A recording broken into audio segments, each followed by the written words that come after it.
Can a very small stone create endless ripples in a lake of still water? That is the question that comes to mind when you see a man ruled by cruelty, whose life revolves around crime and murder, suddenly turn into what looks like a complete fool, dressed from head to toe in baby clothes, a bonnet, a diaper, and a pacifier, walking through the world while everyone laughs at him. In the world of pirates, emotions can be deadly. But when a man falls in love, logic completely collapses and every rule disappears. This is the story of Senor Pink, the man who accepted a ridiculous appearance for the sake of one impossible smile. It all began on a miserable rainy day, somewhere in the Grand Line. Senor Pink stood there in his usual elegant clothes, watching the raindrops crash violently against the ground, surrendering to the dull routine of his life as a pirate and a prominent member of Doflamingo's criminal organization. Murder, robbery, and illegal trafficking were simply part of his daily life, a life in which his emotions had completely died. But the rain, he had always found noisy, was about to change the course of his life. Fate brought a simple, cheerful young woman named Roshan beneath the same shelter. She was laughing even though she was completely soaked by the rain. She looked at him and asked, "Do you like the rain?" That question became the small stone that disturbed the stillness of his heart. After that, they began meeting regularly. One day, Senor Pink asked her what she hated most in life.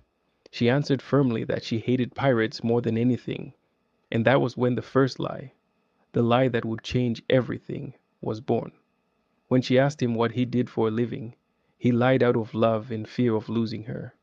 "I work at a bank," he told her. From that moment on, he experienced the most beautiful feelings of love, and his heart began beating again.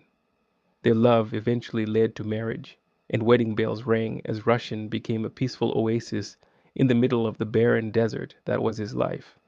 Senor Pink began trying to balance his role as an important member of a criminal crew with the home where his first child, Gimlet, was waiting for him. The birth of their son made the bond between him and Roshan even stronger. He bought things for their home, including a small baby bonnet that his wife had once wished for, and for a while they lived through days filled with happiness. But his endless criminal duties often forced him to disappear for days at a time. Whenever he returned, he would find his child resting in Russian's arms. However, violent waves soon suffocated that happiness. One day, Senor Pink disappeared for an entire week. During his absence, little Gimlet suddenly developed a high fever and began screaming in pain, his cries tearing through his mother's heart. Russian desperately searched for her husband, but all she found was a cup of tea that was still warm, the cup he had left behind. She called the bank hundreds of times, begging them to find her husband and help save her son. But the answer she received was devastating. There was no employee at the bank with that name. Gimlet died alone. A week later, Senor Pink returned home carrying flowers as usual, but the flowers slipped from his hand when he learned that his son was dead. His furious wife confronted him and screamed bitterly, "You're a liar! You've been hiding your real job from me. You don't deserve to be a father." She burst into tears and ran away into a terrifying storm as the rain grew heavier. She kept calling him a liar while he chased her through the forest, shouting, "I only lied because I didn't want to lose you." He searched for her until sunrise, but he could not find her. When he finally returned home, he received a phone call. A mudslide had been caused by the heavy rain, and Roshan had been found buried beneath it. She was miraculously rescued and taken to the hospital. But there, the doctor delivered an even greater tragedy. Roshan had fallen into a deep, unresponsive state, and her body might not survive. Worse still, she had lost the ability to express emotion. She would never smile again. Senor Pink collapsed in tears, consumed by regret.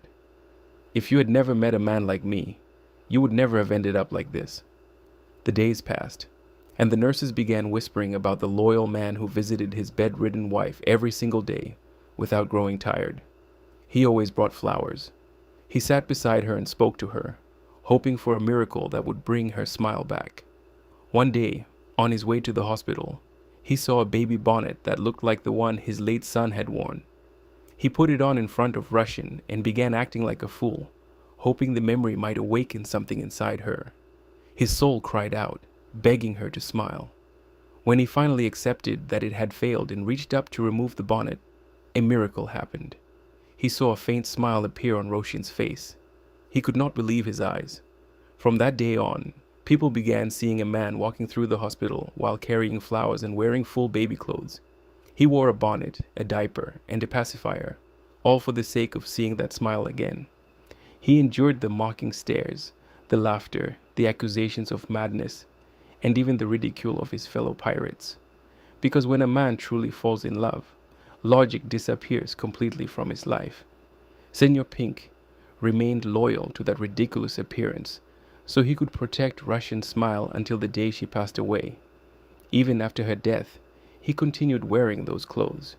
And years later, during his final battle against the cyborg Frankie, Senor Pink fell to the ground, his body covered in blood.